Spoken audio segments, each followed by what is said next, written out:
Bien. Alors, comme vous le savez sans doute, dans 24 heures, c'est Rosh Chodesh Adar.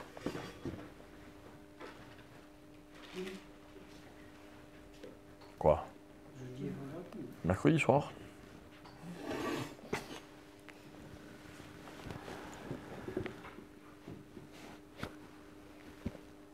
On a lu dans la paracha, dans le Shabbat qui est passé, on a lu la paracha des Shkalim.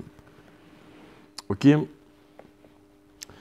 Alors la Gemara nous dit que il y a eu une volonté de la part d'Hachem que les bénis Israël donnent le machatit à shekel. La Torah elle explique que ce machatit à shekel allait servir pour le compte des enfants d'Israël. Ça veut dire que on comptait les pièces et on savait donc combien il y avait de juifs, puisque chacun devait donner cette pièce de un demi-shekel. Bref, la Torah elle insiste beaucoup sur le fait que le fait de donner cet argent avait une vertu, dit la Torah, lechaper al nafshotechem, donc littéralement pour expier vos âmes. Donc on voit dans cette démarche que pour les enfants d'Israël, le fait de donner cet argent constituait une kapara. Kapara, donc une expiation. Donc, premièrement, on a dit que ça servait à compter les enfants d'Israël.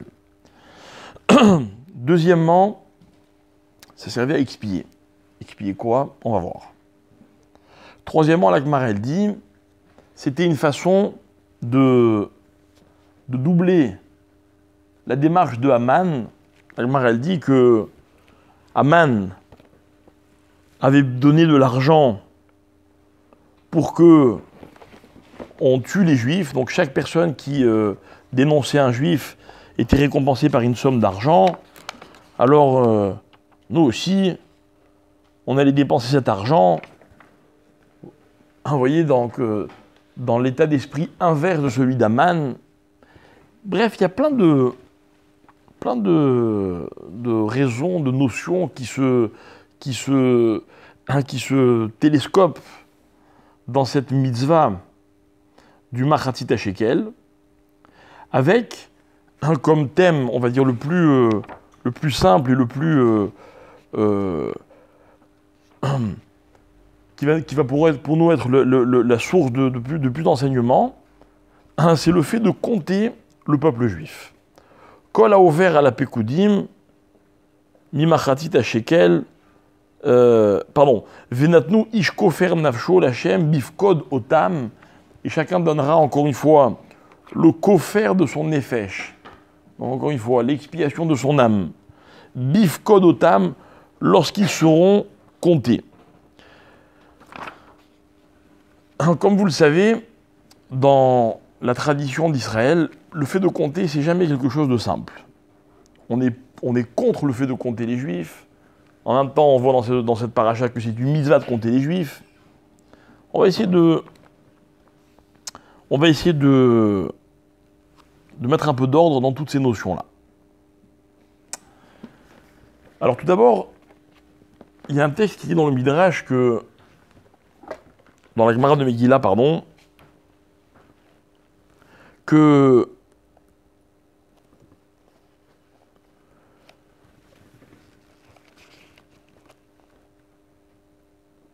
la Gemara de Megillah, excusez-moi, la Gemara de Megillah nous dit que c'est elle qui nous apprend qu'on allait compter, on allait donner le shekel par rapport à la démarche de Haman. Haman voulait détruire Israël, et nous on va construire le peuple juif en donnant de l'argent comme lui il a fait il a donc donné des récompenses en argent. Bref. D'un autre côté, il faut comprendre une chose. La Torah, elle demande de donner une pièce. Vous savez ce que c'est une pièce? Vous avez déjà vu une pièce d'argent, de monnaie, quoi? Ouais. C'est quoi une pièce de monnaie? J'explique ma question.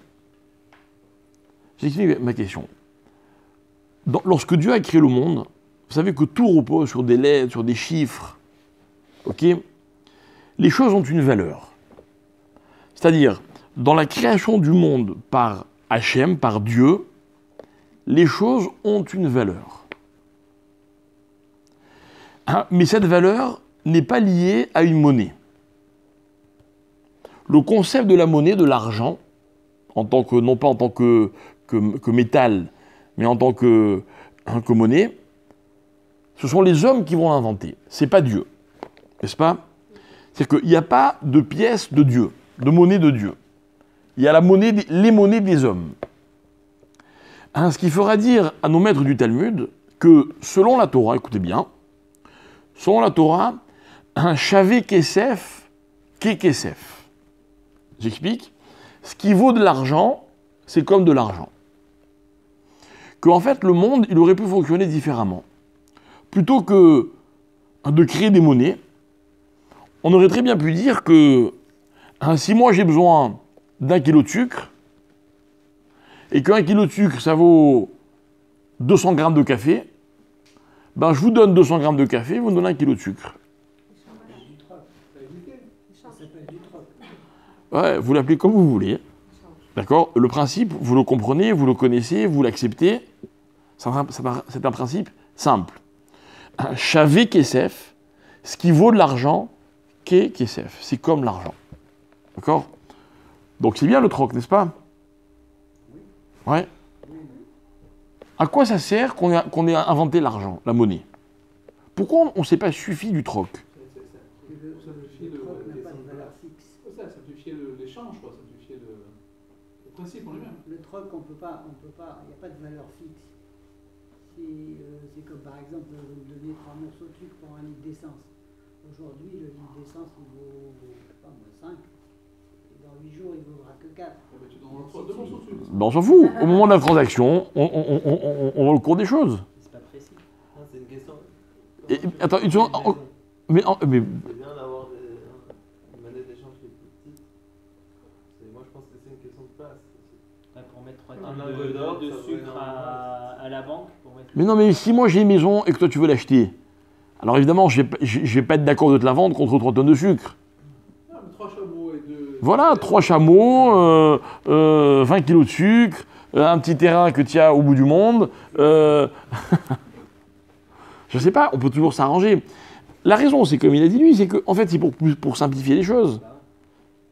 Mais pourquoi je veux réfléchir à cela? Pour bien vous faire comprendre que ça, c'est les hommes qui l'ont inventé.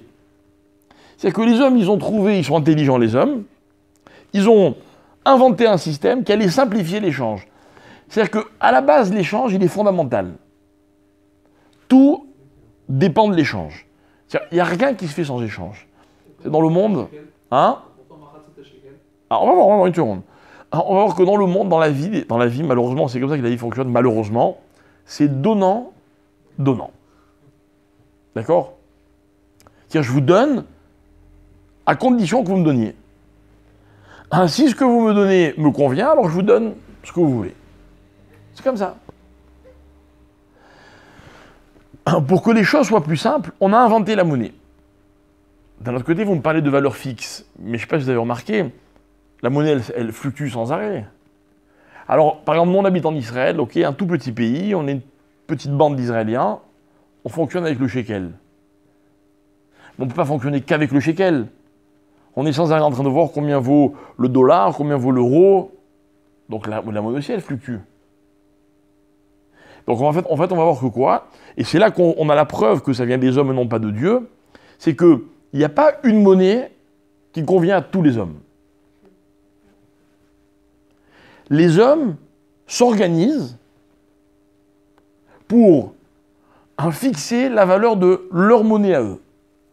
Et en fait, à la base, à l'origine, une pièce de monnaie, c'est quelque chose de très symbolique. Longtemps, sur les pièces de monnaie, il y avait quoi? Quel était quel était le dessin qu'on voyait sur les pièces de monnaie? Bravo, le roi, exactement. On voyait la tête du roi. C'est quoi la tête du roi? C'est-à-dire qu'en fait, chaque royaume, il avait sa monnaie, et il y avait une espèce de communauté qui s'organisait, et parmi tous les éléments de l'organisation, il y avait aussi la monnaie. Vous passez d'un royaume à l'autre, vous passez dans une autre monnaie. Quoi? Comment on explique du coup que la Torah elle prend en compte ce que les hommes ont créé et pas juste ce que Dieu a créé? Voilà, alors je sais pas si... On peut racheter ce sacrifice pour arriver au temps, pour ne pas être transporté par exemple. Pourquoi elle prend ça en compte, elle dit pas juste ce que Dieu vous a donné? Bravo, c'est exactement là où je voulais arriver. C'est-à-dire que normalement, dans la Torah, tout ce qui a une valeur ne dépend pas de la monnaie. Je vous donne un exemple. Je vous donne un exemple simple. Dans un mariage, on fait une ketouba, n'est-ce pas? Une ketouba, ça a une valeur. Dans la ketouba, le mari s'engage, il dit voilà, cette femme est prête à être mon épouse, en échange de quoi? Moi, je m'engage à un certain nombre de choses. Et en cas de rupture du contrat, et dans le cas où c'est le mari qui est en tort, jamais quoi. Ok? Alors le mari doit payer la ketouba. Ça vaut combien une ketouba? Enfin, ça se fixe avant. Ça dépend de. Ça se fixe 100 ou 400 avant. Non, vous vous trompez. La coûte Ah, à c'est minimum. chez la Torah, mais après, on fixe la valeur. Non, non. Alors je vous explique. On fasse un peu d'ordre. On peut donner à la ketouba la valeur qu'on veut. D'accord? C'est-à-dire si quelqu'un il a envie de dire à sa femme je mets sur la ketouba 200 millions de dollars, il a le droit. Imaginez qu'il est sûr de son coup. Ok? Sûr de son coup, il dit voilà, moi, ma femme, au moins 200 millions de dollars. Il a le droit. Mais à la base, les Chachamim, ils ont fixé que la ketouba, elle devait valoir 200 zouz. 200 zouz, c'est quoi? 200 zouz, c'est ce qui suffisait à une femme pour se nourrir pendant 1 an. C'est-à-dire qu'au cas où le couple se séparait, d'accord, évidemment, on est dans une époque où les femmes ne travaillaient pas, alors il ne faut pas que la femme elle se retrouve à la rue. Donc il faut qu'elle puisse se nourrir décemment pendant 1 an. Mais ça, que dans le cas que ce soit la faute du mari. Bon, après c'est là que ça se complique. Ok? C'est elle a- C'est là que ça se complique après. Ok? Maintenant, mais pas bon, moi je vous parle à la base de ce qui a été fixé. Maintenant, les 200 zouz que les Ramim ont fixés, c'est pas 200 zouz qui sont figés. C'est-à-dire que, imaginez aujourd'hui, un couple divorce en 2016, le mari doit se débrouiller des zouz et doit donner à sa femme 200 zouz. Non. Les zouz, c'est les monnaies de l'époque. Ah, Ok?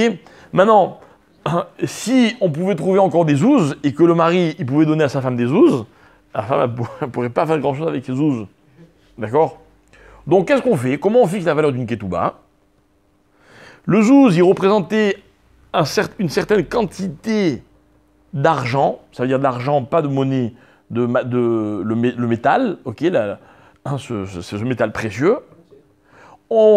Cette quantité, donc, elle représentait un poids. Et aujourd'hui, en 2016, si on doit fixer la valeur d'une ketouba, alors on va dire, ben voilà, tant de grammes ou de kilos, je ne sais pas combien ça fait d'argent, valent tant, voilà quelle est la valeur de la ketouba. Oui, la valeur de la ketouba. Alors celui qui veut, il peut faire ce qu'on appelle Tosefet ketouba. C'est parce que là, ce que vous disiez, ça dépend. Si le mari veut, il peut faire Tosefet de ce qu'il veut. Ok? Bien. Qu'est-ce qu'on voit de là? Que la Torah, ce qui l'importe, c'est pas la monnaie. C'est la valeur. Et dans la quasi-totalité des cas, lorsqu'il est question d'une somme dans la Torah, c'est pas d'une monnaie qu'il est question, mais c'est d'une valeur. Et la valeur, évidemment, elle sera fixée par rapport au cours de ce que vaut l'argent au moment où ça se passe. Dans les shkalim, c'est pas comme ça. Quand la Torah elle dit Machatit shekel, c'est quoi Machatit shekel? Et le Midrash raconte, la Gemara raconte que Akadosh Baruch Hu, il a montré à Moshe une pièce en feu. Il a dit voilà, tu vois, c'est ça Machatit shekel. Et on a l'impression que là, la Torah, elle veut d'Afka précisément une monnaie, une pièce de monnaie qui s'appelait Machatit shekel, un demi-shekel. Maintenant, nous, on sait que un shekel, c'est aussi un poids en argent, ce qu'on appelle un cycle en français, okay, et que donc, ça a aussi une valeur. Mais en l'occurrence, lorsque dans le désert, il fallait compter le peuple juif, on ne demandait pas aux gens d'amener la valeur d'un demi-shekel, on leur demandait d'amener un demi-shekel. Pourquoi? C'est pas la même chose. On est obligé de compter. Pas du tout, moi j'ai une meilleure idée. On n'a qu'à demander aux Juifs d'amener 10 grammes d'argent. Ok? Et puis on compte combien on a d'argent. Et puis si on a 100 000 kilos, ben, on va diviser, on saura combien ça fait de Juifs. C'est pas pour pas faire de différence entre les uns et les autres. Mais non, puisque de toute façon la valeur était la même pour tout le monde. Donc encore une fois, si vous fixez à une quantité, un poids, ça revient en même. On précise dans la Torah que le pauvre ou un riche, il a même. J'ai compris. Mais que ça soit une pièce de monnaie Pour un poids, ça ou une valeur, ça revient en même. Mais ça peut pas être vraiment précis. Pourquoi? Parce que si on dit 10 grammes, peut-être qu'une personne elle va ramener 10,1 et multiplié par Ben, le valeur qu'il y avait, à la fin, on met une grande balance, hein, Ouais, mais non. très précise, mais oui, pourquoi pas? Électronique. C'était pas un problème, c'est un problème technique. Ouais, parce qu'on a fixé le shekel comme quelque chose d'au-dessus, on dit shekel à Kodesh, donc ça a un sens quelque part. C'est pas un truc stable, c'est quelque chose de... Mais ce qui rend le shekel Kodesh dans cette circonstance, c'est quoi? C'est le fait qu'on le donnait pour le Beth Amikdash et pour acheter des sacrifices. Mais si on prenait de l'or ou de l'argent, avec un poids, il serait devenu Kodesh aussi. Donc moi, si vous voulez, ma réflexion, elle est pas sur le mot Kodesh, elle est sur le mot shekel. Alors écoutez bien, toute l'idée qu'on va essayer de développer, c'est quoi? C'est que en fait, ce shekel, enfin ce demi-shekel qu'on devait donner, il fallait qu'il corresponde à une espèce d'organisation que les hommes avaient créée, et que en fait, quelqu'un qui donnait un demi-shekel, il acceptait ce système qui s'appelle même jusqu'à aujourd'hui le système de la monnaie. Ok? C'est pas un hasard, on va voir pourquoi. D'accord? Mais déjà, je voulais que vous compreniez enfin, ce point qui est intéressant. Donc, dans tous les cas, pratiquement, Shavé Kesef, Kekesef, ça peut fonctionner. Encore une fois, moi, je vous achète un objet, j'ai pas d'argent, mais par contre, j'ai un autre objet à vous vendre, ça vous intéresse. On peut le faire? Oui, c'est une transaction qui est valable. C'est une transaction qui est valable. Vous savez, dans le Beth Amikdash et dans le Mishkan, à l'époque, lorsque les gens voulaient faire des dons, ils avaient le droit de donner quelque chose qui avait de la valeur, même si ce n'était pas de l'argent. Un homme pouvait faire cadeau 10 chèvres au Beth Amikdash. Aucun problème, on les prenait. Un homme pouvait donner un terrain, une maison, ou bien du café, ce que vous voulez. Tout ce qui avait de la valeur, on le prenait. Et ça devenait Kodesh. Mais là, dans ce contexte précis, quand il s'agit de compter les Juifs, on ne veut pas la valeur, on veut la monnaie. Machatzit shekel. D'accord? Donc, maintenant qu'on le sait, on va voir quel est le sens de cette exigence de la part de la Torah. Alors voilà. Je t'en prie. Cette monnaie, elle était célébrée en Égypte, tout le monde l'avait avec eux. Alors voilà, ça c'est très intéressant. C'est une autre question qu'on ne va pas résoudre ce soir, mais c'est une réflexion. C'est-à-dire que d'où vient le shekel? Ils l'ont fait dans des heures. Alors en fait, je vous rassure une chose. La monnaie à l'époque, elle ne s'appelait pas shekel. Ça ne s'appelait pas shekel. Ça veut dire quoi le mot shekel? Il a fait. C'est-à-dire que shekel vient du mot peser. Donc vous vous rendez compte, c'est paradoxal. Depuis une heure, je vous explique qu'il s'agit d'une pièce de monnaie, mais en fait, le mot shekel, il veut dire peser. Et lorsque la Torah elle a dit qu'elle voulait un machatzit shekel, en fait, c'était un poids. Mais c'était un poids qui définissait une pièce. Ok? Cette monnaie, je ne sais pas comment elle s'appelait à l'époque, mais c'était une monnaie. Est-ce qu'elle venait de l'Empire égyptien ou de l'Empire cananéen ou ce que vous voulez? Je ne sais pas. Ok? Mais c'était une pièce de monnaie. Elle est en argent ou en or? Elle est en argent. Il y a le terme guéra aussi. D'accord, la Torah précise combien un demi-shekel, ça fait 20 guéras, etc. Ok. Pourquoi pour les Juifs, c'est pas l'explication? Pardon? Pourquoi c'était important de les compter? C'est pas le but. J'ai pas entendu pourquoi. Le but de les compter, c'est pourquoi? Ah, on va voir. Alors, forcément, c'est lié. Forcément, c'est lié. D'accord? C'est un petit peu ça que je voudrais essayer d'expliquer. Un autre point. on connaît cette idée, on en a parlé plusieurs fois. Dans la Torah, on va nous raconter que Dieu a créé le monde avec la parole. Ok, vous prenez le texte, Vayomer Hashem, Yehi Or, Vayehi Or. Dieu a dit que la lumière soit, alors la lumière fut. C'est pas les places qui manquent, hein. Alors, avec quoi Dieu a créé le monde? Puisque à la base on est dans le néant, il n'y a rien. Alors tous les Chachamim nous disent, Dieu a parlé et la parole a été créatrice. Ok? Très bien. Avec quoi on fait des paroles? Avec des mots. Et avec quoi on fait des mots? Avec des lettres. D'accord? Donc le monde a été créé avec des lettres. Vous prenez une lettre hébreu. La lettre hébreu, elle a des tas de significations. Tas de significations. Par exemple, à part la lettre, donnez-moi une autre signification qu'incarne la lettre hébraïque. Bravo. On est en plein dedans. Ok, ce qu'on appelle en français la valeur numérique, la gematria. Ok? Donc, ainsi les lettres ont servi à Dieu pour créer le monde. Donc le monde, il repose sur quelle notion? Notamment sur le chiffre. Mathématiques. Voilà. Exactement, mais pas quelque part. Pas quelque part. Vous prenez la Guémara de Hérouvine. C'est un traité dans le Talmud. Ok? Vous verrez comment le monde repose sur les chiffres. Là-bas, on parle de tous les chiffres. Le fameux pi 314, il est mentionné dans la Guémara bien avant que les mathématiciens ne le découvrent. Ok? C'est-à-dire que le monde est un équilibre qui est extrêmement rigoureux, aussi rigoureux que les chiffres. D'ailleurs, c'est parce que l'un dépend de l'autre. Et je n'invente rien. Dans la création du monde, on parle de chiffres. La Torah, elle dit Yom Echad. Puis après, elle dit Yom Sheni. Alors, venons traduire. C'est quoi Yom Sheni? Celui qui vient après. Traduisez-moi Yom Sheni. Le deuxième. Deuxième. Traduisez-moi Yom Echad. Un. Pas premier. Vous voyez? C'est très intéressant. Comment la Torah, elle manipule les mots, donc les chiffres, avec beaucoup de précision et de rigueur, parce que le monde repose sur les chiffres. Et on va voir que les choses telles que Dieu les a créées ont une taille précise. Après, elles vont diminuer ou augmenter. Que les choses ont une distance, que la distance, elle change tout. Qu'entre chaque étoile, il y a des distances qui sont très précises. Et que ces distances, elles vont créer, par la force d'attraction des champs magnétiques, un équilibre.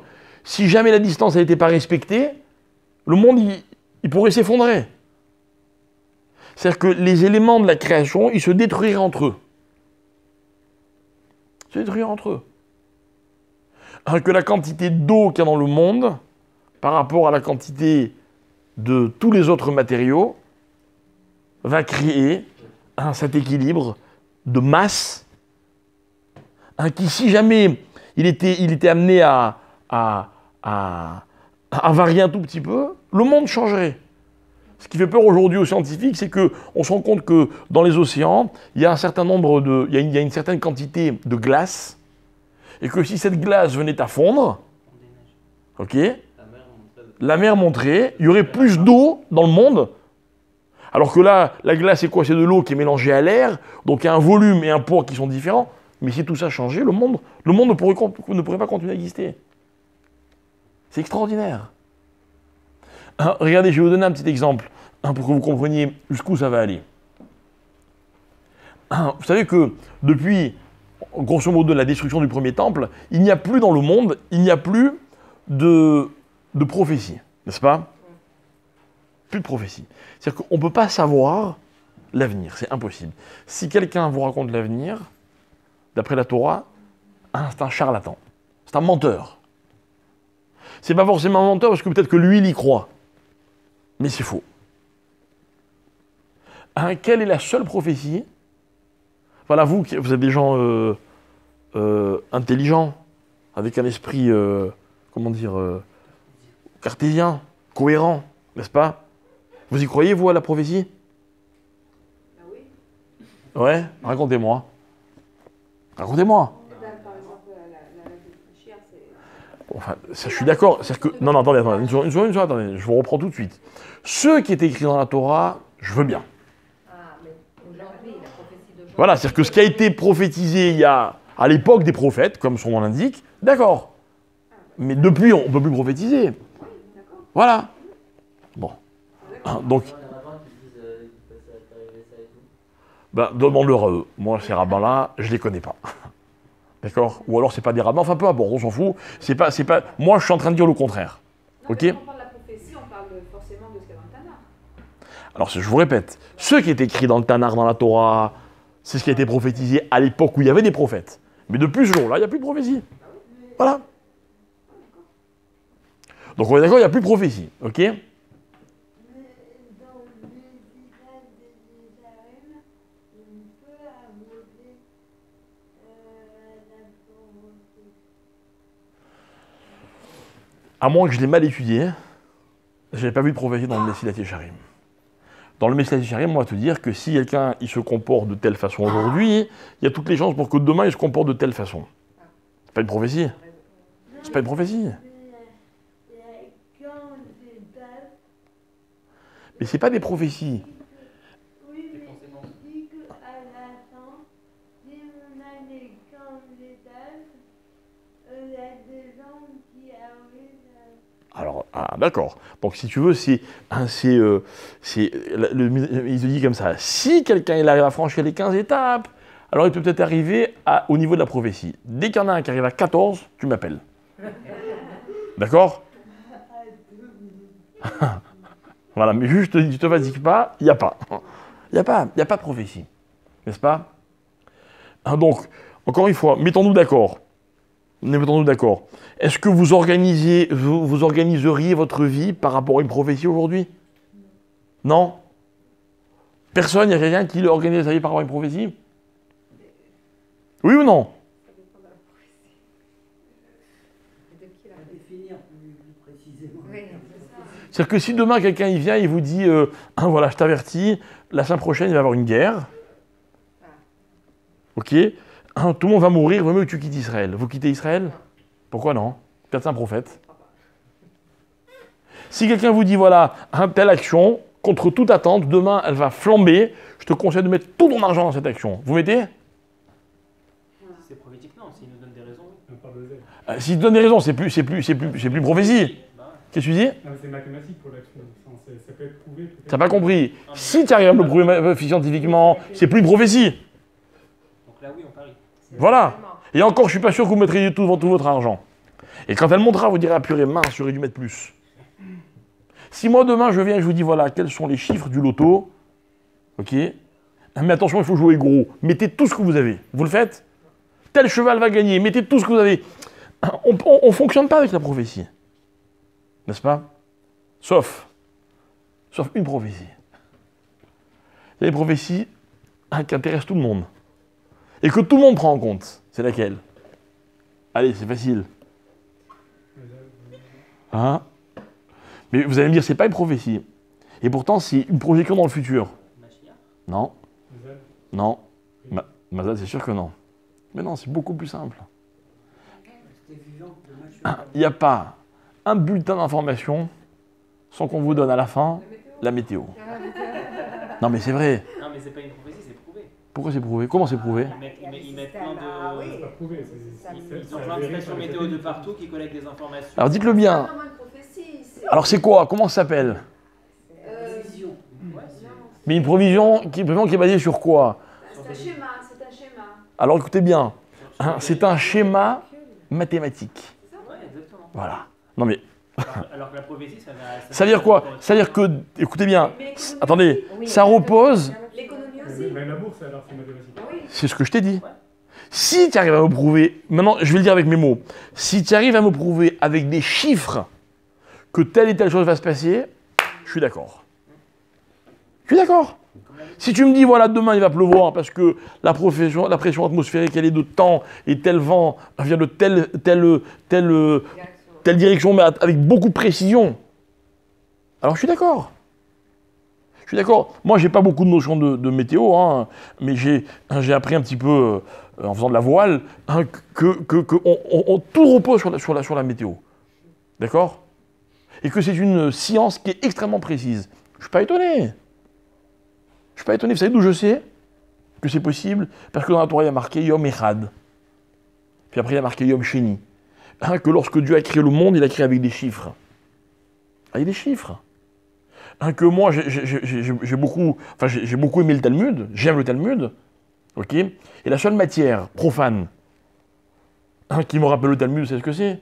C'est les maths. Les maths, c'est fascinant. Quand on a étudié le Talmud et qu'après on a étudié des maths, c'est fascinant. Moi, quand j'étais à la yeshiva, j'ai arrêté toutes mes études profanes, etc. Le seul kiff que je me faisais de temps en temps quand j'avais des moments de libre, c'était d'étudier des maths. Mes parents, ils m'avaient payé un professeur de maths, je faisais un grand kiff. Ok, une fois par semaine, j'avais des cours de maths. Et je me rappelle que je dévorais le programme. Je ne suis pas allé très loin, hein, je le dis tout de suite, rassurez-vous. Hein. Mais c'était intéressant. Parce que ça correspond, vous voyez. Parce que c'est comme ça que Dieu a créé le monde. Parce que Dieu a créé le monde avec la parole. La parole, c'est des lettres, et les lettres sont des chiffres. Tout est des chiffres. Ah, maintenant, attention. Attention. Maintenant, le chiffre, il faut savoir qu'on l'utilise comme on veut. Et qu'il y a plusieurs façons d'utiliser le chiffre. Je vais vous en donner deux, super connues. Super connues. Hein, vous allez voir que les deux, elles veulent dire la même chose, c'est deux façons, mais avec des perceptions qui sont complètement différentes. La Torah me raconte que Yaakov et Esav sont deux frères, mais c'est la guerre. C'est la guerre pour un certain nombre de raisons que vous connaissez tous. Et puis un jour, ces deux frères se rencontrent, et puis ils se réconcilient. Enfin, apparemment. Et puis quand ils se réconcilient, en fait, pour amadouer Esav, Yaakov lui fait des cadeaux. Après les cadeaux, les deux frères tombent l'un dans les bras de l'autre, et puis arrive le moment où ils se séparent, chacun continue dans sa direction. Alors Esav dit à son frère Yaakov, écoute, tu m'as fait beaucoup de cadeaux, c'est beaucoup trop, reprends-les. Et Yaakov dit, non, garde-les, ça me fait plaisir. Bon, les mots sont les miens. Hein. Alors Esav lui dit, non, je veux pas les garder, parce que j'ai beaucoup. Esav dit à son frère, Yeshli Rav. Rav, hein, c'est la racine du mot arbé. Rav, c'est beaucoup. Rav, ça veut dire plein de choses. C'est-à-dire se disputer, ça veut dire beaucoup. Hein, ça veut dire rave. Ok? Il dit, j'ai beaucoup, j'ai pas besoin. Très riche, Esav. Alors Yaakov, il lui répond, il dit, non, tu peux les garder, moi non plus, j'en ai pas besoin. Pourquoi? Il dit, Yeshli kol, moi j'ai tout. Ok? Tout, c'est plus que beaucoup. Ouais. Oui. Tout, c'est plus que beaucoup? Ah oui, ouais. Beaucoup, on peut encore avoir. Mes chers amis, tout, c'est plus que beaucoup, si c'est vrai. Mais franchement, dites-moi la vérité, Yaakov, il avait tout. C'est quoi tout? Vous parlez du matériel? Je sais pas, je te demande, c'est lui qui dit... Moi, j'ai rien dit, moi. Je te rapporte les paroles de Yaakov. Yaakov, il dit, j'ai tout. On peut avoir tout. C'est quoi matériellement avoir tout? Même s'il avait Spirituellement, mais non, mais là, on parle d'argent. Même s'il avait peu, il se contentait de ce qu'il On avait. ne peut pas avoir tout. Alors, quand il y en a un qui dit j'ai beaucoup et un qui dit j'ai tout, qui a plus? Celui qui dit j'ai Celui qui a le plus de mètres. Celui qui dit j'ai tout. Attendez, mes amis, on est en train de parler de mathématiques depuis 1 heure, de chiffres et de machin. Moi, je vois une question qui est simple. Bah tout, c'est plus que beaucoup en mathématiques. Tout, c'est infini. Tout, ça englobe exactement. C'est plus que... C'est-à-dire que quelqu'un qui vous dit j'ai tout c'est quoi? C'est même ce que vous avez vous, quoi. Exactement, ça veut dire qu'il va emprunter. Mais c'est faux. Oui. C'est pas vrai. Yaakov, il a pas tout. Pour lui, Ouais. il a tout. Donc il est satisfait. il est satisfait. Alors, vous voulez que je vous dise quelque chose? Je suis d'accord avec ce que vous dites. Beaucoup, ça veut dire... Mais là où je vous reprends... Il lui manque toujours un petit peu. D'accord, mais là où je vous reprends, c'est que moi, je pense que celui qui dit j'ai tout... C'est pas vrai. Non, ça c'est sûr que c'est pas vrai. C'est pas à prendre au pied de la lettre. Mais celui qui dit j'ai tout, à mon avis, il a moins que celui qui dit j'ai beaucoup. Il a moins. Oui, il a moins, mais il sort Mais attendez, une seconde. Vous me dites que tout est une image. D'accord? Que tout, c'est celui qui dit j'ai tout ce qui me suffit. Voilà. Mais il y a des gens qui se suffisent de très peu. Oui, c'est bon. D'accord. Donc celui qui dit j'ai tout, ça ne veut pas dire qu'il a beaucoup. Non. Alors que celui qui dit j'ai beaucoup, bah, il a beaucoup. Mais pour lui, Mais je m'en fous pour lui maintenant. Maintenant, encore une fois, je suis dans mon schéma mathématique. Bah, celui qui dit j'ai beaucoup aussi, c'est peut-être que pour lui il a beaucoup. Peut-être qu'il a plein de choses, mais que réellement il n'a pas vraiment beaucoup de choses, mais que pour lui il a beaucoup de choses. Tout est relatif, ça dépend aussi. Vous savez, ça me fait penser à une histoire, une très belle histoire vraie. Il y a un monsieur qui m'a raconté, un monsieur il y a quelques années, qui a aidé plusieurs familles juives tunisiennes à faire leur alia. D'accord? Et il allait chez des familles très pauvres, et il leur disait, voilà, je vais t'aider à faire ta alia, et leur payer tout, de A à Z. Et il me raconte comment ça s'est passé. Un jour, il arrive dans une famille, donc il ne connaissait pas les gens. Il tape à la porte, on lui dit, ouais, je connais. Il rentre dans la famille, alors on le fait rentrer, etc. Il s'assoit avec le père de famille, il me dit, une maison d'une simplicité incroyable. Vraiment, ça veut dire, il me dit, il y avait, en tout et pour tout, une table, des chaises, des lits, vraiment quelques meubles, un frigidaire. Il me dit, le frigidaire, il y avait une corde autour du frigidaire pour le garder fermé. Enfin, vraiment, la limite de la pauvreté absolue. D'accord? Et lui, il leur dit, voilà, je voudrais que vous fassiez votre alia. Et je suis prêt à tout payer pour que vous puissiez vous installer en Israël. Et il me dit comme ça, il m'a dit, le père, il lui a dit une phrase incroyable. Il lui dit comme ça, il dit, mais moi je veux bien faire ma alia, mais qu'est-ce que je vais faire avec tout ça? Il me dit, je me retourne pour regarder ce que c'est tout ça.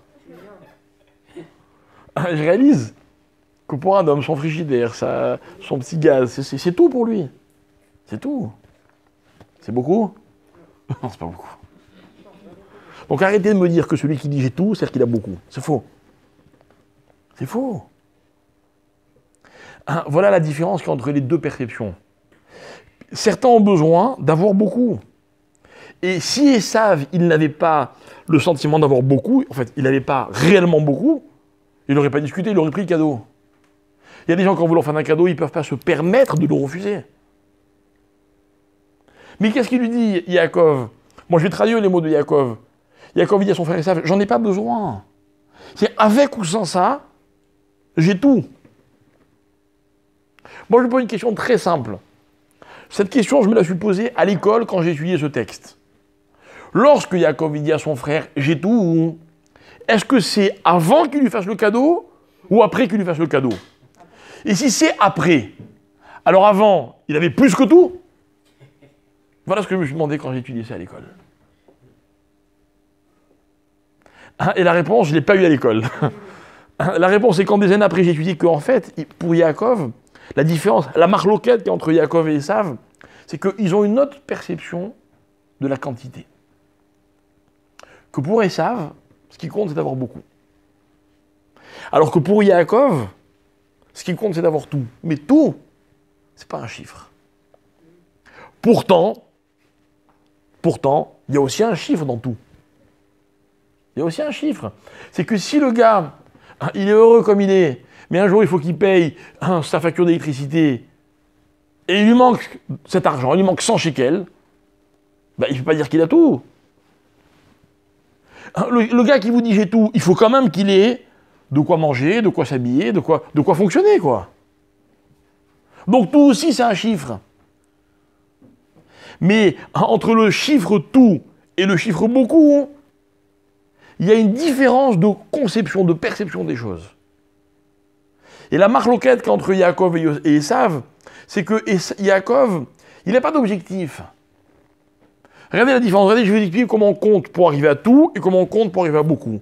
Compter pour arriver à beaucoup, j'ai pas besoin de vous expliquer, c'est simple. C'est simple. Beaucoup, c'est une grande quantité, quoi. Vous voyez? C'est 1, plus 1, plus 1, plus 1, plus 1, plus 1. Puis il y a beaucoup de plus, ben à la fin on a beaucoup. Voilà. Tant mieux. Tant mieux pour celui qui a beaucoup. Tout. Un tout, c'est pas quand on compte pour arriver à une somme, arriver à un résultat. Tout, écoutez bien la différence, c'est là qu'elle se trouve. Tout, c'est un ensemble. C'est un ensemble. Vous connaissez l'histoire, une histoire que j'adore, qui est super connue, je suis sûr que tout le monde la connaît. L'histoire de ce touriste qui, un jour, sur une île perdue, très touristique, et puis il voit un habitant local, quoi, qui a, en tout et pour tout, une canne à pêche, ok, et puis toute la journée il pêche. Quand il a pêché les poissons qu'il lui faut pour manger, il rentre chez lui dans sa petite chaumière et il vit de façon très très simple. Et lui, il est milliardaire. Il est en vacances sur cette île magnifique. Et puis il observe tous les jours ce pêcheur qui va, qui prend ses poissons et qui rentre chez lui. Mais il voit que c'est un tellement bon pêcheur qu'il pêche vraiment facilement, quoi. Alors il va le voir et lui dit, écoute, pourquoi tu t'arrêtes quand tu as ramassé tes 3-4 poissons que tu arrives à faire aussi vite? Pêche plus. Et il dit, pourquoi faire? C'est parce que si tu pêches plus de poissons, tu vas gagner plus d'argent. Et tu pourras t'acheter un bateau. Et il dit, pourquoi faire? Il dit, parce qu'avec un bateau, tu vas pêcher encore beaucoup plus de poissons. Puis après, tu vas t'acheter un bateau beaucoup plus gros. Et pourquoi faire? Et pour gagner encore plus d'argent. Et après, tu vas acheter 2 bateaux. Et puis tu vas faire une entreprise. Et puis après, tu vas devenir une multinationale. Tu vas devenir milliardaire. Pourquoi faire? Et il dit, pourquoi faire? Eh bien, tu sais, le jour où tu seras milliardaire, tu auras tellement d'argent, tu ne seras plus obligé de travailler. Tu pourras aller en vacances sur une île déserte et passer tes journées à kiffer en train de pêcher du poisson. C'est magnifique cette histoire. Voilà un qui veut beaucoup et un qui veut tout. Celui qui a beaucoup, comme vous l'avez dit vous-même, dans beaucoup, il y a aussi un manque. Il y a beaucoup plus. Mais tout, c'est une finalité. D'accord? Lorsqu'Hachem il a créé le monde, rappelez-moi, il travaille le premier jour, le deuxième, le troisième, le quatrième, il travaille 6 jours, et au bout de 6 jours, qu'est-ce qu'il fait? Il se repose. Dans la vie, quand on se repose? Normalement. Mais d'accord, mais... Non. Vous reposez que le Shabbat, vous? Hein? Ouais, allez là. Je vais vous dire quand est-ce qu'on est censé se reposer dans la vie. On est censé se reposer quand on a fini ce qu'on avait à faire. C'est-à-dire que si Hachem, il a créé le monde, et puis au bout d'un moment, il s'est arrêté, il est allé se reposer, et... avec tout ce que ça implique, le repos d'Hachem, ça veut dire qu'en fait, Hachem, il a terminé de créer le monde. D'ailleurs, c'est le texte qui le dit, à la fin du 6e jour, Vayar Hachem et Kol Asher Asa. C'est quoi Kol Asher Asa? Voilà. Ou vous pouvez dire, ou bien il a vu tout ce qu'il avait fait, ou bien il a vu qu'il avait fait tout. Le monde, c'est un tout. Alors Hachem, il s'est arrêté. Voilà, c'est bon, il y a tout ce qu'il faut. Et après, les hommes, ils vont se situer par rapport à ça. Est-ce que dans la vie, ce qui compte, c'est la quantité, ou ce qui compte, c'est l'ensemble des choses? Alors rappelez-vous, la Torah, elle me demande de compter les Juifs. À quoi ça sert de compter les Juifs? Toute l'idée de compter les Juifs, c'est pas pour savoir combien il y en a. On n'aime pas les chiffres, nous. On n'aime pas. Moi, je me rappelle, j'avais un grand-père qui disait toujours, j'avais un de mes 2 grands-pères, il disait toujours, je ne sais pas combien j'ai de petits-enfants, et je ne veux pas savoir. Et pourtant, c'était pas un nombre astronomique. C'était facile de compter.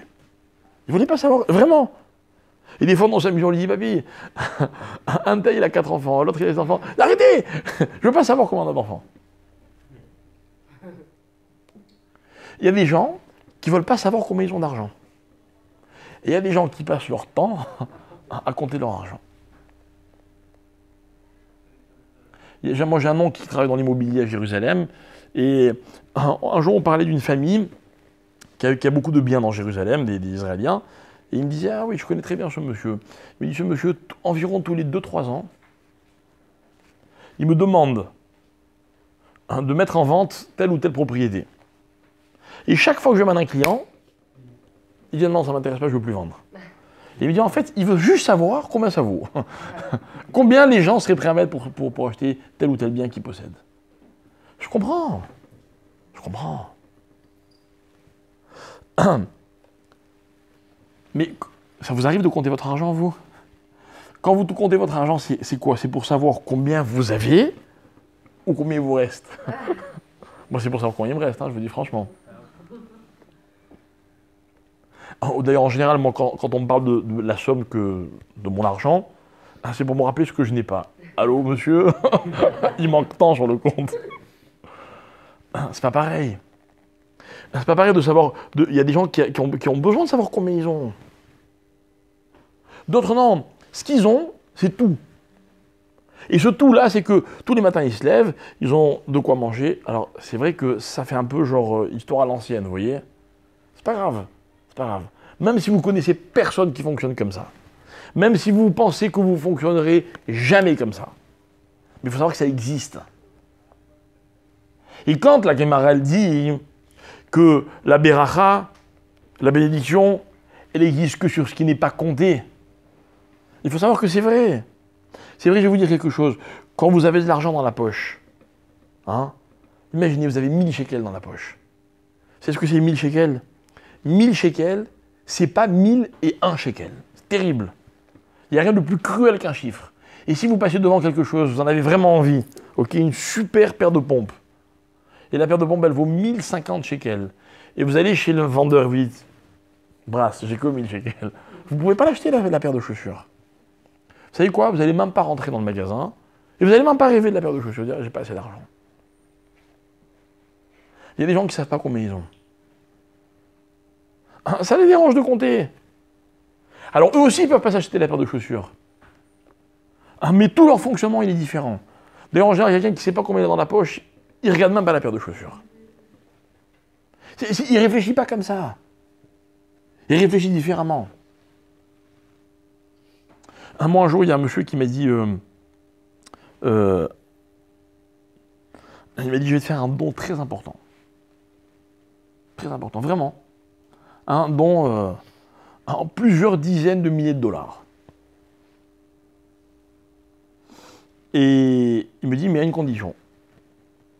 À une condition. Je veux savoir, dans tes cours, combien il y a de personnes à chaque cours, et combien de personnes dans tes cours ne faisaient pas Shabbat et font Shabbat, ou ne mangeaient pas kasher et mangent kasher. Vous voyez? Je veux des chiffres. Je lui ai dit, écoutez, je suis désolé, mais ça ne fonctionne pas comme ça chez moi. Il me dit, pourquoi? Je dis, c'est pas comme ça que je fonctionne. Je ne vais pas demander aux gens, tu manges des kasher, maintenant je mange kasher. Et puis s'ils mangent kasher, c'est pas grâce à moi. Je sais pas, moi. Il y a une jeune fille un jour, une seule fois, une jeune fille m'a dit un jour, si je mange kasher, c'est grâce à vous. Une seule fois, on m'a dit. Vous savez comment? C'est une jeune fille qui est venue me voir après un cours, et elle m'a dit, voilà, je deviens religieuse, j'aimerais, est-ce que vous connaissez une famille où je pourrais passer Shabbat? J'ai envie de voir un Shabbat, quoi, dans une famille qui fait Shabbat. Alors je dis, ouais, je connais une famille, c'est la mienne, viens passer Shabbat à la maison. Bon, ok, donc elle vient passer Shabbat à la maison, donc le Shabbat se passe, etc. Et puis elle nous raconte, pendant le repas de Shabbat, elle nous raconte qu'elle est chocolique. C'est ce que c'est, chocolique? Non. Alcoolique, c'est ce que c'est? Ben c'est pareil. Sans manger d'alcool, c'est du chocolat. D'accord? C'est-à-dire, comment on dit, addict au chocolat. Elle adore le chocolat, elle mange que du chocolat. D'accord? Elle était maigre comme un clou, mais ça, on s'en fout, on n'est pas jaloux. D'accord? Bon, bref, on parle de chocolat, machin, etc. Et bon, moi j'aime bien le chocolat aussi, donc on parle de chocolat. Et à la fin du dessert, à la fin du repas, au dessert, on avait des chocolats. Par hasard, une boîte de chocolat d'amiel. Donc on mange des chocolats, etc. Bon, ok. Elle me dit, ah oui, ils sont très bons et tout. Ok, très bien. Un jour, elle vient me voir, elle me dit, vous savez, depuis ce Shabbat, je mange kasher. Je dis, bon, pourquoi? Elle me dit, c'est très simple. Je ne mangeais pas kasher de peur de ne pas trouver un chocolat que j'aime, mais qui soit kasher. Quand j'ai goûté ces chocolats, elle m'a dit le soir même, j'ai appelé ma mère, je dis à partir de maintenant, je mange kasher. C'est bon, j'ai trouvé des chocolats qui me conviennent, je peux manger kasher. Voilà. Une. Mais avec une, j'aurais pas le chèque. Hein. Et je dis, il me dit, mais c'est dommage, regarde, j'ai cet argent, je devais le donner à une association, prends-le, donne-moi des chiffres, j'ai le temps, prends un mois, 2 mois. Je lui dis, il n'en est pas question. Je vais compter, moi, combien de personnes j'ai dans un cours.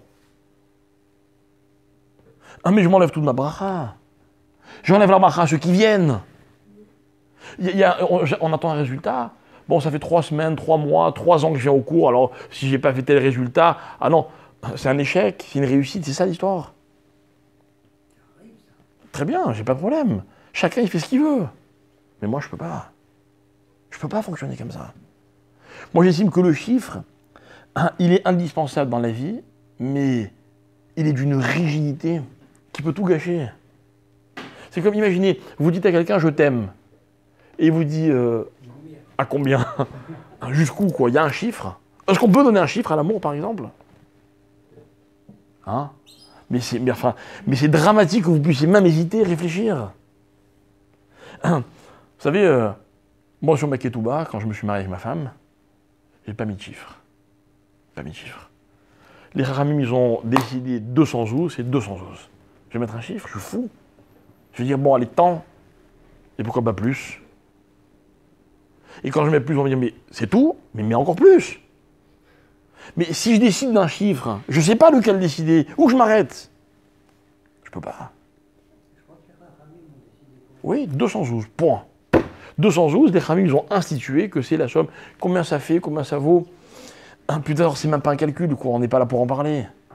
Quand on se marie. Alors on met ce que les Chachamim, ils ont dit, puis c'est où? Et eux, ils ont mis ça parce qu'il fallait bien mettre un chiffre. Mais moi, je vais discuter. La Gemara, elle dit quelqu'un qui commence sa prière et qui dit à elle, à Gadol, à Gibor, Véanora, c'est ce que ça veut dire. Dieu qui est grand, qui est fort, qui est redoutable. Et puis d'un coup, il se met à ajouter. Il dit tiens, ben, je vais dire aussi que Dieu, il est beau, puis il est intelligent, puis il est généreux. Vous savez ce qu'on lui dit à celui-là? T'as plus le droit de t'arrêter. Tu n'as plus le droit de t'arrêter. C'est si tu énumères les qualités de Dieu, ne me dis pas qu'un jour elles vont se terminer. Donc ne prends pas de risque, mais dis juste ce que les Chachamim ont décidé qu'il fallait dire. Mais si tu veux ajouter, c'est très dangereux d'ajouter. Et ça, lui, il n'a pas peur. Parce que c'est ça qui compte pour lui. C'est combien j'ajoute, jusqu'où je peux ajouter. Ah ouais, je suis un vrai homme. Regardez combien je possède. Mais c'est vrai, regardez autour de vous, il y a des gens, c'est comme ça que ça marche. Ils ont une plus grosse voiture que la vôtre. Ils sont mieux que vous, ils sont plus importants que vous. Et celui qui en a encore plus belle, le pauvre, je le plains, celui-là. Celui qui se croit mieux que moi parce que la voiture est plus grosse. Non mais c'est vrai. Hein, vous voyez, c'est-à-dire que le danger du chiffre, c'est ça. Ou alors le chiffre, c'est complètement autre chose. Complètement autre chose. Le chiffre, c'est pas un nombre, c'est un ensemble. Maintenant, dans un ensemble, indéniablement, il y a un chiffre. Mais c'est pas le chiffre qui compte. C'est pas le résultat. Pas le résultat. J'ai toujours dit dans mes cours, et je le répète, je le répéterai toujours, moi, je suis contre les statistiques. Pourquoi? Parce qu'une statistique, c'est un avenir qui est figé par rapport à un présent. C'est un chiffre, je reconnais. C'est-à-dire que c'est un mode de calcul qu'on ne peut pas remettre en question. C'est vrai, statistiquement, quelqu'un qui est toujours en retard, il ne sera jamais à l'heure. C'est une statistique. Allez-y, vous allez voir, c'est jamais démenti. Statistiquement, les gens se lèvent le matin et se réveillent. Donc demain matin, vous avez des projets, j'imagine. Vous avez raison. C'est une statistique. Mais personne ne peut rien garantir. Mais statistiquement, ça fonctionne depuis X années. Il n'y a aucune raison que ça s'arrête. N'est-ce pas? Et c'est-à-dire que dans la vie, tout ce qu'on fait, c'est statistique. Moi, par exemple, quand le feu devient vert, c'est ce que je fais? Je roule. Mais peut-être qu'il y a un fou qui va brouiller le feu de l'autre côté. Statistiquement, ça ne devrait pas arriver. Mais j'ai aucune garantie, n'est-ce pas? Vous avez déjà pris l'avion? Hein?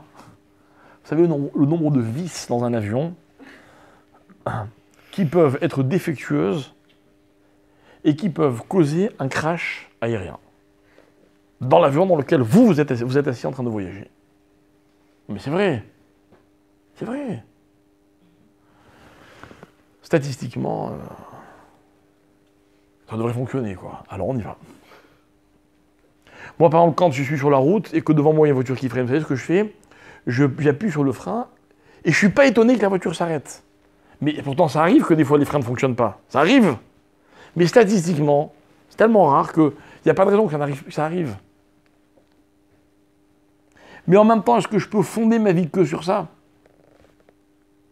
C'est-à-dire qu'en fait, ce que je voulais qu'on réalise, et c'est ça notre réflexion, c'est quelle est la place du chiffre, du nombre dans ma vie. Et j'ai cité deux mots. J'ai dit chiffre et nombre. Qu'est-ce qui est mieux, le chiffre ou le nombre? Qu'est-ce qui est pire? Chiffre, c'est fini, c'est pas l'autre. Quoi? Un chiffre, c'est précis, un nombre, c'est limité. Alors ça veut dire comme ça que les bénis Israël, c'est pas des chiffres, c'est des nombres. On va compter les juifs, chacun il va amener une pièce, on va compter les pièces, on sait combien il y a de juifs. Pourquoi on ne compte pas les juifs, tout simplement? Parce que si on comptait les individus, on aurait des chiffres. Mais si on compte l'ensemble, on arrive à un nombre. Le nombre, il ne me dérange pas. Le nombre, il est révélateur de ce qu'est l'ensemble.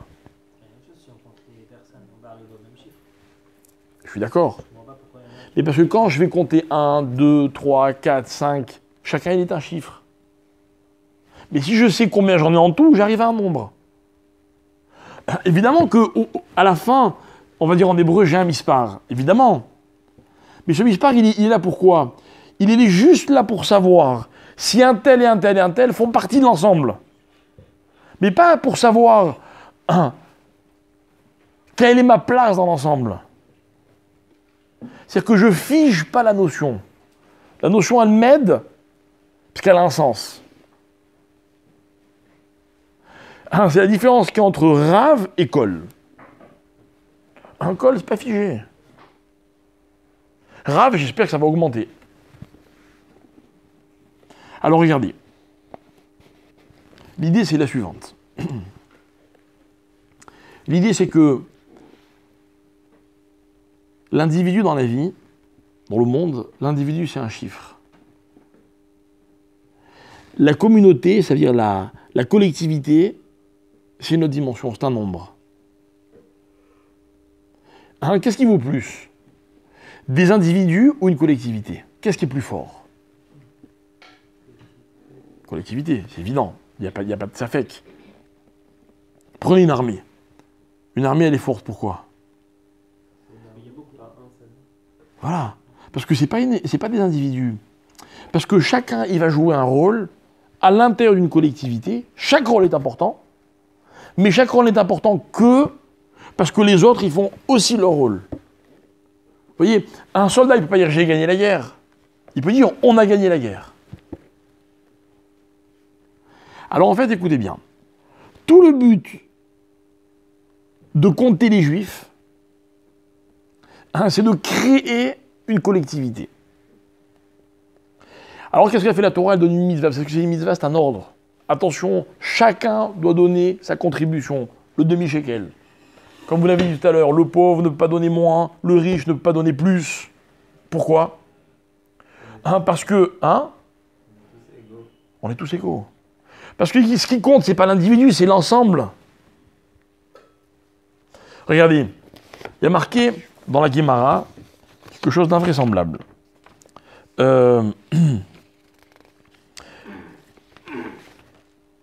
Est-ce que les pauvres existent? Il y a des pauvres. Malheureusement, il y a des pauvres. D'accord? La Gemara dit comme ça, dans le traité de Ta'anit. La Gemara, elle dit Em Tzibur Ani. Traduisez-moi cette phrase. Em Tzibur Ani. Il n'y a pas de... Pas de population. Voilà. Il n'y a pas de collectivité pauvre. Ça n'existe pas. Ça n'existe pas. Quand on est pauvre, c'est toujours tout seul.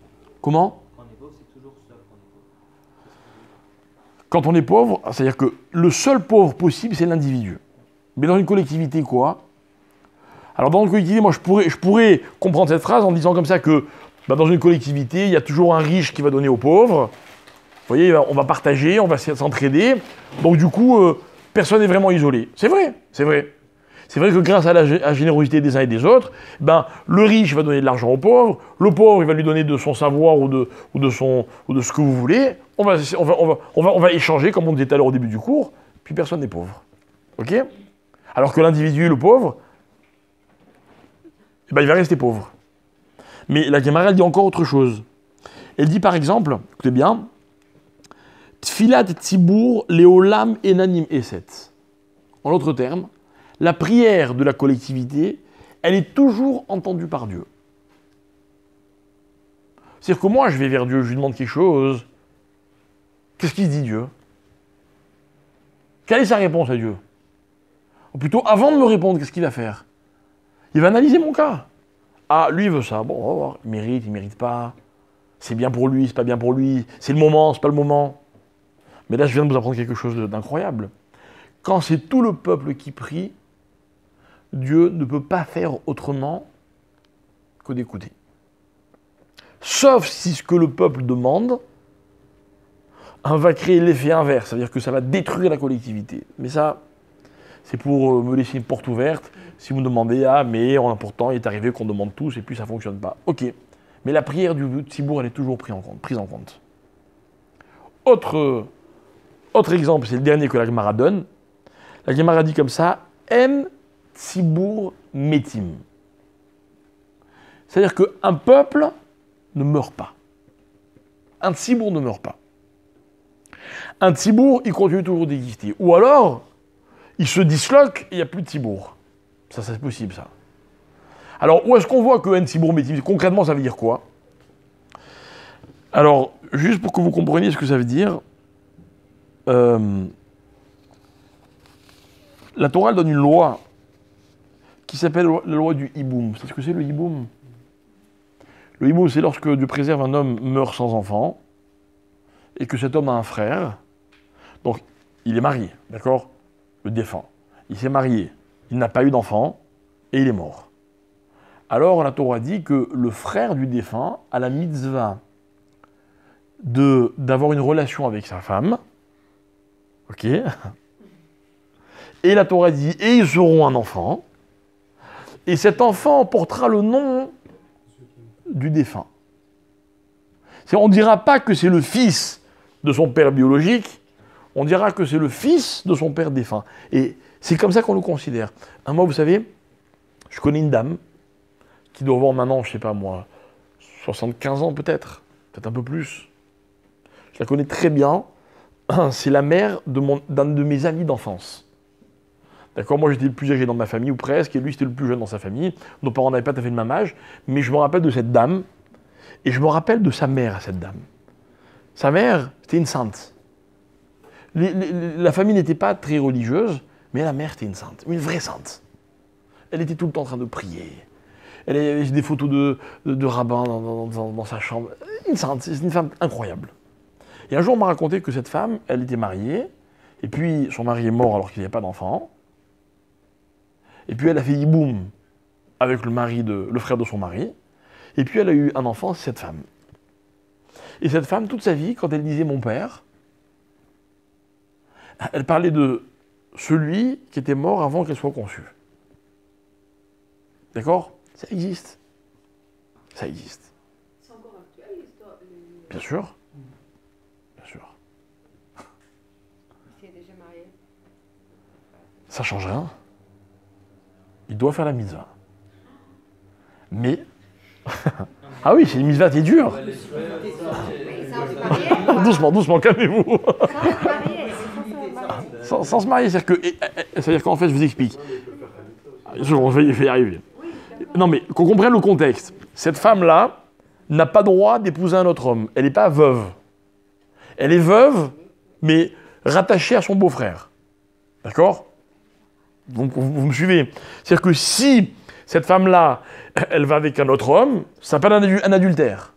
C'est une femme mariée. Oui. Elle est liée au beau-frère.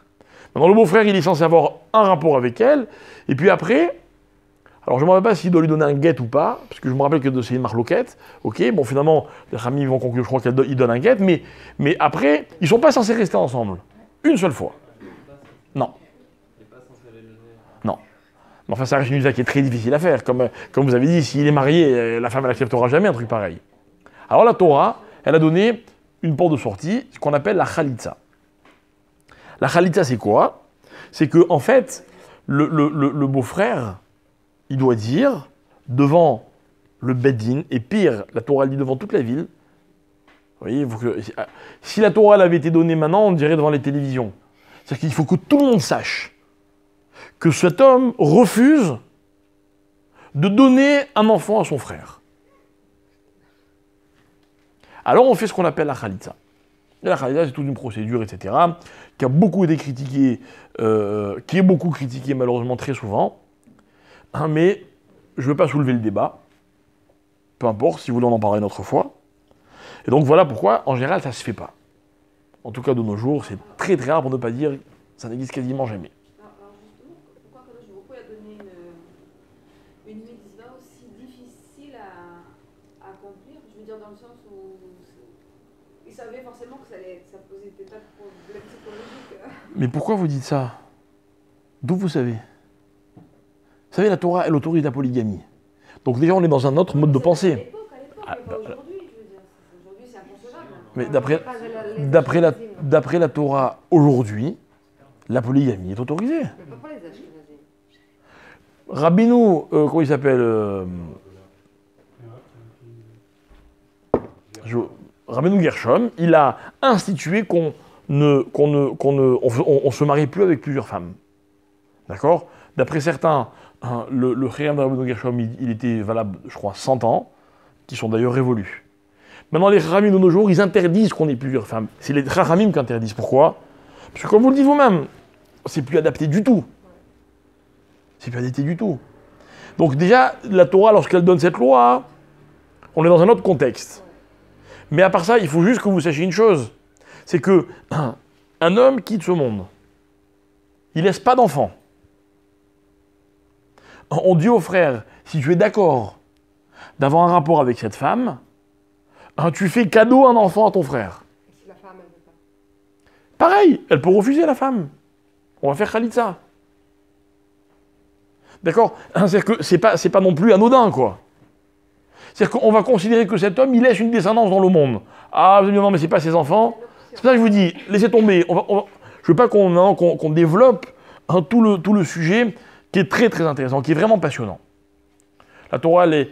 Alors, évidemment, il faut être convaincu pour me croire, mais la Torah, elle est humaine.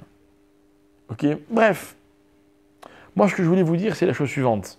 C'est que quand un homme, il faisait khalitsa, d'accord, donc c'est-à-dire qu'il refusait ou parce que c'était pas possible, que la femme ne voulait pas, ou parce que lui, il n'avait pas envie, ou peu importe la raison, ok, il devait également faire un document, enfin, comme un espèce de guide dans lequel il disait, voilà, genre, cette femme-là, dorénavant, elle est libre, elle peut épouser qui elle veut.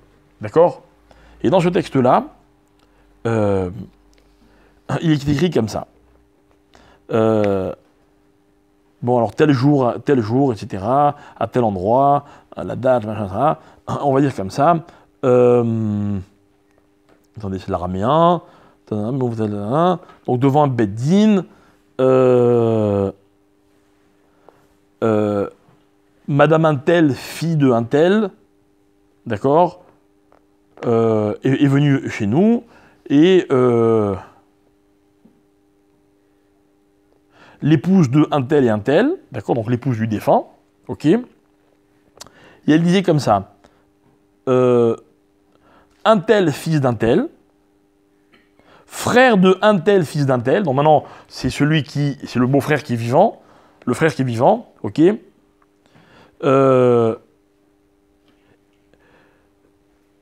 donc je répète, un tel le vivant, frère de un tel qui est mort, n'est-ce pas? Qui est mort. Écoutez bien comment est marqué qui est mort. C'est ça que je voulais vous citer. La Gemara dit comme ça. Donc, un tel vivant, frère de un tel, écoutez bien. Veshachiv, shachiv, c'est-à-dire qui est mort. Ok. Vechaye lana ou les chol Israël shavak. Écoutez bien cette phrase. C'est de l'araméen. Vechaye et la vie. Lana ou le kol Israël, à nous et à tout le peuple juif, Shavak, il laisse. Alors, dans le texte, on va dire comme ça. Donc, on va dire comme ça. Le frère, il s'appelle Réhouven, et l'autre, il s'appelle Shimon. Shimon est mort. Shimon est mort. Donc, Réhouven, frère de Shimon, qui est mort, et qui nous a laissé, à nous et à tout le peuple juif, sa vie. Il nous a laissé sa vie. Demande les Chachamim, c'est quoi il nous a laissé sa vie? Il parle de qui quand il dit sa vie? De Shimon? Oui, de celui qui est mort. C'est-à-dire que, genre, il est mort et il a abandonné la vie, d'accord, parce qu'il est mort, mais à qui il a abandonné la vie? Au peuple juif. On est responsable. Mais c'est-à-dire quoi on est responsable? On ne peut plus rien faire, il est mort. Non, mais De quoi? Alors écoutez bien, parce que, mes chers amis, c'est ça qui est intéressant. C'est ça qui est intéressant. C'est que le but d'un homme, d'un juif, c'est de faire partie du peuple juif. Pourquoi? Parce que Quand un homme est un individu, l'individu ne vaut que par lui-même. Voilà, imaginez que je sois un individu, d'accord? Je suis intelligent? Ouais, mais un peu, quoi. Je suis riche? Oui, mais un peu. Je suis généreux? Oui, mais un peu. Et en fait, je ne peux être défini que par rapport à ce que je suis. Vous savez, dans l'immensité de l'humanité, mais c'est rien. C'est-à-dire, moi, je vaux rien en tant qu'individu. Dites-moi la vérité. Alors, imaginez, vous habitez, je sais pas moi, Tel Aviv, c'est une petite ville, hein. Israël est un petit pays. Mais imaginez, vous habitez, je sais pas moi, aux États-Unis, dans une ville de, je sais pas combien de millions d'habitants, ou pire, quoi, en Chine. D'accord? Franchement, un Chinois de plus ou de moins, ça change quelque chose? La vérité. Ça change rien. Mais même un Juif, de plus ou de moins, ça change rien a priori. Quand un homme fait partie d'une communauté, d'une collectivité, c'est pas lui qui vaut. C'est pas lui qui vaut, c'est la collectivité qui vaut. Et lui fait partie de cet ensemble. Voilà, imaginez, vous savez, il y a des pays où il y a encore des jeunes amis qui travaillent, je ne sais plus dans quel pays d'Afrique noire, ok? Et il me dit là-bas, c'est très simple. Quand tu veux faire des affaires, le but, c'est d'être proche de quelqu'un, de la famille, alors je ne sais plus si c'est des présidents ou des rois, peu importe. Mais dès que quelqu'un tient en contact avec quelqu'un qui fait partie de cette famille-là, tu peux obtenir tout ce que tu veux. Pourquoi? Parce que dans ces pays-là, quand tu fais partie de la famille royale, tu as tous les droits. Même si tu es un nul. Même si tu es un nul. Vous comprenez l'idée? L'idée, c'est que moi, quand je me balade dans la rue, je ne suis pas un tel. Je ne suis pas un individu. Je suis un juif. Je fais partie d'un ensemble. Mais attention, vous voulez faire partie d'un ensemble? D'accord. Il y a des privilèges, mais il y a aussi des devoirs. N'est-ce pas? C'est la vie.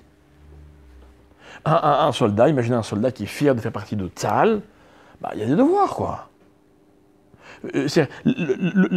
La pire des choses qui pourrait lui arriver, c'est qu'on lui dit, écoute, non, merci, on n'a pas besoin de toi. Mais je veux faire partie, non, c'est bon, tu ne corresponds pas, on ne te veut pas. Terrible, terrible. Imaginez si un père il pouvait dire à son fils, bon écoute, tu ne conviens pas du tout à la famille, tu ne fais pas partie de la famille. Il pourrait le tuer, quoi. Il pourrait rien arriver de pire à un homme. Un homme, on lui dit toujours un tel, fils d'un tel. On en a parlé il n'y a pas longtemps, dans la Torah, il n'y a pas de nom de famille. On cite la paternité. Ou la mère, ça dépend des circonstances. Parce que je veux faire partie d'un ensemble. Il y a mon père, et après il y a les enfants. Et moi je fais partie de cet ensemble. Et mon père lui-même, il est l'enfant d'une famille qui vient de tel père, et ainsi de suite. C'est ça un peuple. C'est ça un peuple. Mais pour ça, vous comprenez qu'il faut que je reçoive et que je donne. Alors, au niveau humain, c'est très simple. Moi, je suis né, vous savez pourquoi? Parce qu'il y a un père et une mère qui m'ont mis au monde. Mais si moi, j'ai pas d'enfant, alors qu'est-ce qui se passe? Qu'est-ce qui se passe? Alors, la Gemara a dit comme ça, c'est une tragédie. Parce que celui qui n'a pas d'enfant, ben, il a reçu et puis il n'a rien donné. Il fait partie de l'ensemble? C'est pas sûr. C'est pas sûr. Il n'a pas donné sa contribution. Alors la Gemara, elle dit, enfin la Torah, elle dit, si un homme était marié, il a tout fait quoi pour. Puis il n'a pas eu d'enfant, il est mort. Alors on va voir son frère, on lui dit, tu sais, ton frère, il fait partie du peuple juif. Il n'a pas pu donner. Il n'a pas pu avoir un enfant. Toi, tu vas le donner à sa place. Pour lui. Ok, c'est une mitzvah difficile à faire, tout ce que vous avez dit, je veux bien. Mais avouez que là maintenant, je vous la montre sous un certain angle. C'est-à-dire que cet homme, c'est pas seulement qu'il a une descendance, c'est qu'on lui donne la possibilité de donner ce qu'il a reçu. On lui a donné la vie, donc c'est parti de cette famille, de cet ensemble, il peut faire pareil. Mais comment on va le dire dans la Gemara? Quand un homme va refuser de faire cette mitzvah de Yiboum, qu'est-ce qu'on va lui dire à cet homme? On va lui dire, écoute, tu sais, ton frère, il nous a laissé sa vie. C'est-à-dire comme ça. Si tu es d'accord de faire Yiboum, alors, de façon claire, il fait partie du peuple juif. Pourquoi? Parce qu'il donne un enfant, un fils ou une fille. Mais si tu veux pas... Non, alors Dieu préserve, non. Alors sa vie, nous on décrète, nous les Chachamim. Ils ont ce pouvoir, les Chachamim. Voilà ce que c'est un Beth Din. Nous, on décrète qu'on prend sa vie et on la remet dans le peuple juif. Mais sans toi, ce sera sans toi. Hein, c'est-à-dire que ce que je vais expliquer, c'est que cette mitzvah de Yiboum, d'une façon ou d'une autre, son sens, son but, c'est que l'homme, quand il quitte ce monde, il le quitte jamais comme un individu. Il le quitte comme l'élément, un élément qui fait partie de l'ensemble du peuple juif. Parce que c'est ça qui compte. Hein, parce que mes chers amis, je vais vous dire quelque chose. Je ne sais pas combien de mitzvot vous faites par jour, ni d'ailleurs combien de averot vous faites. Et ça ne me regarde pas. Et ça ne regarde personne d'autre que vous. Je ne sais pas combien vous êtes impliqués dans une communauté ou pas. Je ne sais pas. Fréquenter une synagogue, ça ne me regarde pas. Ça ne me regarde pas. Hein, mais je sais une chose, c'est que ce qui est important, c'est que vous fassiez partie du peuple juif. Vous savez, quand malheureusement, on est à la veille d'un mariage mixte, c'est des choses qui arrivent. Qui arrivent. Ou pire. Un jour, on m'a demandé de parler avec un jeune homme qui dit qu'il est homosexuel. Il ne veut pas se marier avec une femme, il veut se marier avec un homme. Et il me dit comme ça d'entrée, je me dis écoutez, n'essayez pas de me juger. N'essayez pas de me juger. Je sais que vous ne me comprenez pas. Je sais que vous ne pouvez pas me comprendre.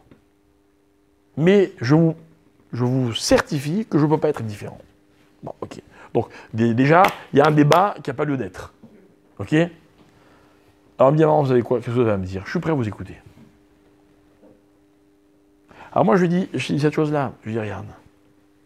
Dans la vie, on ne peut pas recevoir sans donner. C'est pas possible. On ne peut pas. Et une relation comme celle que tu entretiens, c'est une relation qui est stérile. Évidemment, il y a des couples stériles partout. Il y a même des gens qui n'arrivent pas à se marier. Mais ils n'ont pas décidé d'être stériles. Toi, tu fais une démarche qui te rend stérile. Et ça, c'est pas possible. Ça, tu perds trop, toi. En tant qu'individu, tu restes un individu. Tu ne peux pas te permettre. Ça, c'est que c'est un potentiel le plus grand du monde et tu le gâches. Le type, il est juif, il va épouser une goya, qu'est-ce qui va se passer ? Ses enfants, ils ne vont pas faire partie du peuple juif. C'est qu'il a reçu des juifs, du peuple. Et puis quoi ? Et puis il ne le rend pas, il le donne à d'autres. C'est pas possible. C'est-à-dire que dans la vie, quelqu'un qui fait ça ou d'autres choses, qu'est-ce qui se passe ? Il reste un individu. Il se condamne à rester un individu. C'est la pire condamnation qu'on peut infliger à un homme. Et lui, il se l'inflige tout seul. Il voulait que je laisse faire. Pourquoi je vous explique tout ça ? Pour que vous compreniez maintenant l'inverse. C'est quoi l'inverse ? L'inverse est très simple. C'est qu'il y a une mitzvah dans la Torah qui consiste à donner une pièce, une petite pièce. Il ne s'agit pas de faire des dons importants. Petite pièce. Pour dire, je fais partie de la communauté. N'oubliez pas de me compter. Pourquoi nous, on cherche les performances ? Est-ce qu'un jour, on a cherché à montrer qu'on était nombreux ? D'ailleurs, même si on avait essayé, on n'aurait pas réussi. D'ailleurs, Dieu il va dire au peuple juif, Lo meru bechem, ce n'est pas parce que vous êtes nombreux que je vous aime. C'est parce que vous êtes une entité. Ki atem ameat mikol amim. Vous êtes le plus petit peuple. Mais c'est quoi le plus petit ? C'est pas vrai, on n'est pas plus. Il y a pire que nous. Un petit dans le sens d'intime. Vous voyez ? Parce qu'on est tous une famille. On est tous un ensemble. Ça veut dire, mes chers amis, que ce qui compte, c'est pas de savoir combien il y en a. C'est qu'au bout du compte, on est un ensemble. Rappelez-vous ce que je vous ai dit un jour. Le monde, alors je répète ce que je disais tout à l'heure, le monde repose sur des lettres. Les lettres sont des chiffres. Alors venez, on voit comment ça fonctionne. Comment la lettre, elle devient chiffre. C'est très simple. Aleph est égal à 1. Bet, 2. D'accord ? Gimel, Dalet, He, Vav, Zayin, Chet, Tet. Tet, c'est quoi Tet ? C'est 9. Après 9, il y a quoi ? On change de dimension. On passe de l'unité à la dizaine. Mais accordez-moi qu'on est allé jusqu'au bout des unités. Il n'y a pas plus que 9 unités, n'est-ce pas ? Donc avec les lettres, on arrive au bout des unités. 9. Puis après, on a Yud qui est 10, Kaf qui est 20, Lamed, on arrive jusqu'à 90. Tzadik. N'est-ce pas ? on va jusqu'au bout des dizaines. Donc on a toutes les unités, on a toutes les dizaines dans l'alphabet, tout ça. Hein. Après, si vous voulez, on va faire des comment dire, des additions, vous voyez. Voilà, pour atteindre des chiffres plus élevés. Mais moi, j'ai besoin d'avoir la base d'abord, dans les lettres. Et le problème, c'est quoi? C'est que dans les centaines, j'ai Kouf qui est 100, Resh qui est 200, Shin qui est 300, Tav qui est 400, et après, c'est fini. C'est pas logique, cette histoire. Pourquoi j'ai toutes les unités, toutes les dizaines, et j'ai pas toutes les centaines? Maintenant, si j'avais toutes les centaines, vous m'auriez dit, ah, pourquoi j'ai pas tous les milliers? Mais au moins qu'on arrive à un chiffre rond, quoi, vous voyez? Pourquoi on s'arrête à 400? Alors, les Chachamim, ils disent comme ça. Maintenant, ne croyez pas que j'essaie de m'arranger, hein. Pas du tout. Pas du tout, parce que ce que je vous dis, ce sont les maîtres de la Kabbalah qui le disent. Ils disent comme ça, en fait, dans l'alphabet, il y a plus que ça, comme lettres. Il y a des lettres doubles. Par exemple, le kaf, quand il est au milieu d'un mot, c'est un kaf normal, et quand il est en fin de mot, c'est un kaf sophite. D'où il sort, celui-là? Donc, il n'y a pas 22 lettres, il y en a plus. Oui, il y en a plus. Il y a le kaf sophite, le même sophite. Alors, attendez. Le noun, et c'est tout. Et le tzadik sophite, ça fait 5. Donc quand j'arrive à 400, on disait rien dans la Kabbalah, hein, eh bien, il me reste 5 lettres pour arriver à 900. Et d'ailleurs, hein, d'après certaines façons de compter dans la Kabbalah, le kaf sophite, il vaut 500, le même, il vaut 600, le noun, il vaut 700, le p, il vaut 800, pardon, ouais, et le tzadik, il vaut 900. Pas mal. Donc je suis allé au bout des unités, au bout des dizaines et au bout des centaines. Donc en fait, avec l'alphabet, jusqu'où je peux arriver? Je peux arriver jusqu'à 999. Je mets un tzadik sophite, tzadik normal, tête, j'ai combien? 999. Voilà jusqu'où je peux aller avec l'alphabet. C'est pas mal, non? Alors on était à 499. Maintenant on est arrivé à 999. Très bien. C'est tout? C'est rien 999. Alors on va essayer de continuer. Alors, comment on fait après 999? Comment c'est le chiffre en hébreu? Elef, c'est 1000 c'est Elef? Ouais, et comment vous écrivez Elef? Aleph Lamed P. Mais Aleph Lamed P, hein, ça me rappelle une autre lettre. La lettre 1. Et les Chachamim disent comme ça. Vous savez comment on compte nous les Juifs? Hein, quand on arrive à 999, soi-disant on compte 1000, mais en fait on revient à 1. Pourquoi? Parce que l'alphabet, ces chiffres avec lesquels on a créé le monde, n'ont jamais eu comme ambition le nombre, mais toujours au contraire, d'arriver de nouveau à l'unité. Le monde, c'est une multitude de petits éléments, de petits détails. Mais pour Dieu, c'est un monde. Kol Asher Asa. Tout ce qu'il a fait. Regardez, hein, comme je vous le dis plusieurs fois dans mes cours, lorsque Dieu crée le monde, tous les jours il dit Tov. Tov, Tov. Le deuxième jour il dit pas, mais il dit 2 fois le troisième jour. Et quand on arrive à la fin de la création, qu'est-ce qu'il y a marqué? Tov Méhod. Pourquoi Méhod? Pourquoi là on est passé de bien à très bien? Parce que tant que les choses sont des éléments indépendants, hein, c'est bien. Mais quand les choses, elles prennent un sens global, quand hein, le résultat, c'est une entité, alors on passe de Tov à Tov Méhod, ça n'a rien à voir. C'est-à-dire que le sens parfait des choses n'apparaît que hein, quand ce ne sont plus des éléments, mais ça devient une entité. C'est ça l'unité, mes chers amis. C'est quoi l'unité? L'unité, hein, c'est pas l'antithèse ni de la diversité, ni de la multiplicité. Au contraire, on a besoin de tout ça pour former l'unité. L'unité, c'est l'ensemble. C'est quand j'ai tout ça. Vous savez ce que c'est une famille? Forcément une famille, c'est un père, une mère, c'est-à-dire déjà un homme et une femme. Et des enfants. Si j'ai pas ça, j'ai pas de famille. Et pourtant, dans ce microcosme que je viens de citer, hein, vous vous rendez compte combien les uns et les autres sont différents? Hein, comment le père est différent de la mère, mais entre un homme et une femme, il y a un monde de différence. D'ailleurs, combien de fois je vous ai répété dans mes cours que le contraire de l'homme, non pardon, pour vexer personne, je crois que c'est Yom Haïcha international, hein, le contraire de la femme, c'est l'homme. L'homme.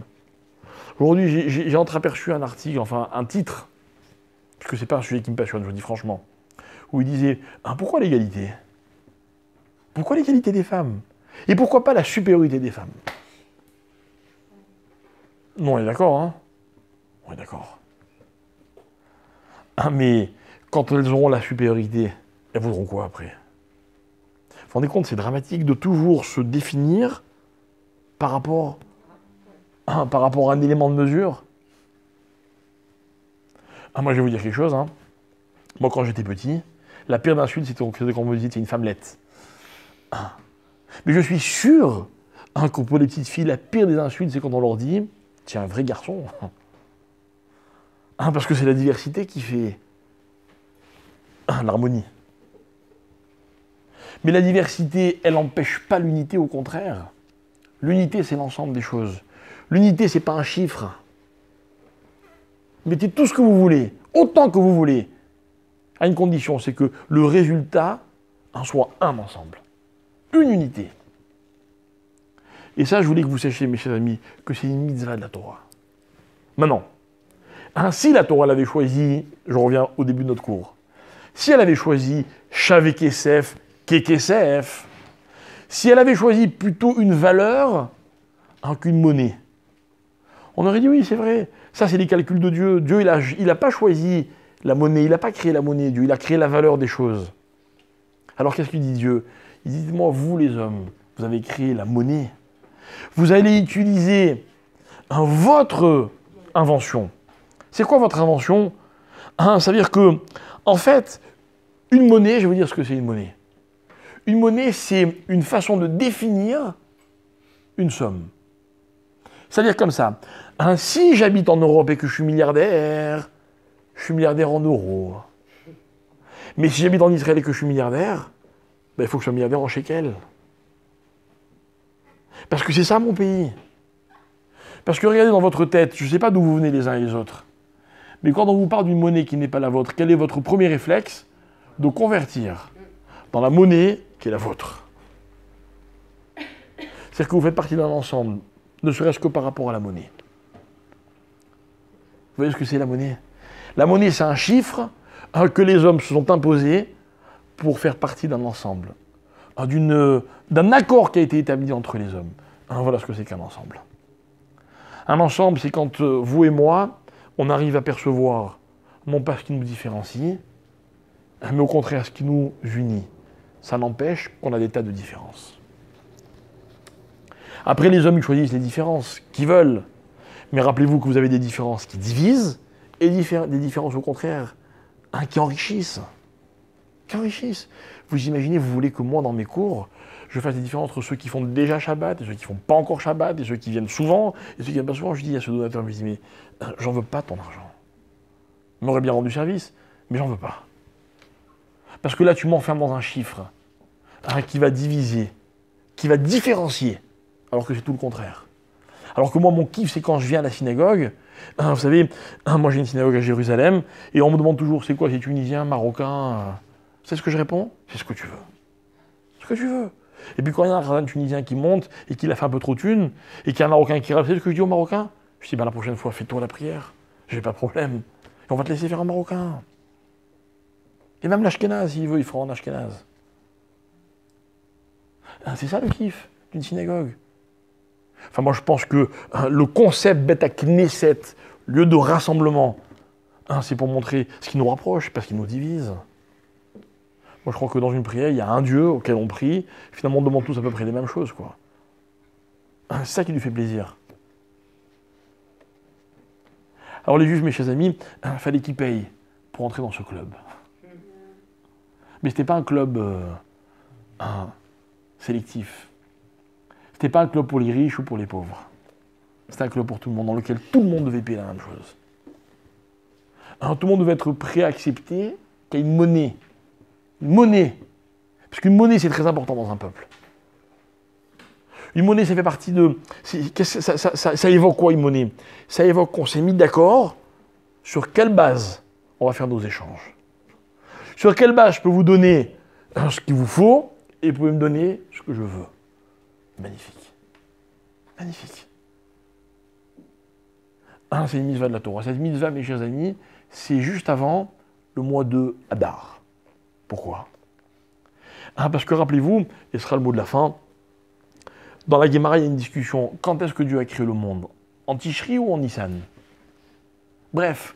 Et puis les Rami vont discuter, ils vont dire que ça a été créé en Tishri, puis ça a été créé en Nissan. En fait, il y a 2 dates dans l'année. 2 dates qui sont très importantes, qui sont déterminantes. Alors les Rami disent comme ça. Quand arrive le mois de Tishri, 30 jours avant, qu'est-ce qu'on fait? Elul, les slichot, on se demande pardon les uns les autres, on demande pardon à Dieu. Et puis comme ça, on peut arriver à cette vraie dimension. On arrive à Rosh Hashanah, jour pendant lequel Dieu a donné la vie à l'homme, création de l'homme, et pendant lequel Dieu redistribue la vie tous les ans. Elle est belle, hein? Et nous, pour mériter cette vie, qu'est-ce qu'on fait? On tremble. On avoue nos fautes. On avoue nos défauts pour essayer de se travailler. Ça, c'est un Rosh Hashanah, c'est Tishri. Les Rami vont nous dire qu'en Nissan, c'est exactement la même chose, mais à l'inverse. Que, en fait, écoutez bien, le mois de Hadar, c'est le mois de la joie, n'est-ce pas? La joie, c'est une chose qui n'existe que si on est à plusieurs. Une joie n'a de valeur que si elle est partagée. On ne peut pas être heureux tout seul, c'est impossible. Et nos maîtres disent que ce mois de Hadar, c'est le mois dans lequel le travail du peuple juif, ça doit être quoi? De se rapprocher les uns des autres. Pourquoi vous croyez qu'à Purim, on fait les Mishloach Manot? On va et on donne à ceux qui n'ont pas, même à ceux qui ont d'ailleurs, on échange. Moi, je vais à cette occasion goûter les gâteaux que vous faites chez vous, et vous allez goûter les miens. Hein. Et puis on va aussi donner aux pauvres. Et on va aussi faire des repas tous ensemble. Parce qu'il faut qu'on se rapproche. Parce que c'est ça qui va créer la joie. Mais avant ça, il faut qu'on soit bien d'accord que ça, c'est un club, et qu'il faut faire partie de ce club. Faire partie de ce club. Parce que ce qui compte, c'est qu'on est tous des individus, que seuls, on ne vaut pas grand-chose, mais que si on s'investit chacun dans cet ensemble qu'on forme à nous tous, alors on a chacun une place qui est importante. Alors comme dans une armée, où il faut tous les corps d'armée, justement, parce que sinon on ne peut pas fonctionner. Et que celui qui va faire les petites besognes, qui va resserrer les boulons dans les tanks, il est aussi important que celui qui va conduire le tank, ou lancer des obus contre l'ennemi. Même si c'est plus héroïque de faire ceci que de faire cela. Donc c'est notre contribution qui compte. Voilà ce que c'est Shkalim. Un Shkalim, c'est l'expression de la volonté de chaque juif de faire partie de cet ensemble. Ce qui compte, c'est pas combien on va récolter. C'est pas combien on va être à la fin. On va le savoir, parce que c'est important de le savoir aussi. Mais ce qui compte, c'est que la volonté de chacun, c'est pas de faire monter les chiffres, c'est juste de faire partie. Faire partie, c'est ce qui détermine la place d'un individu dans la société, quelle est sa véritable valeur qu'il n'aurait pas s'il restait individu. Voilà.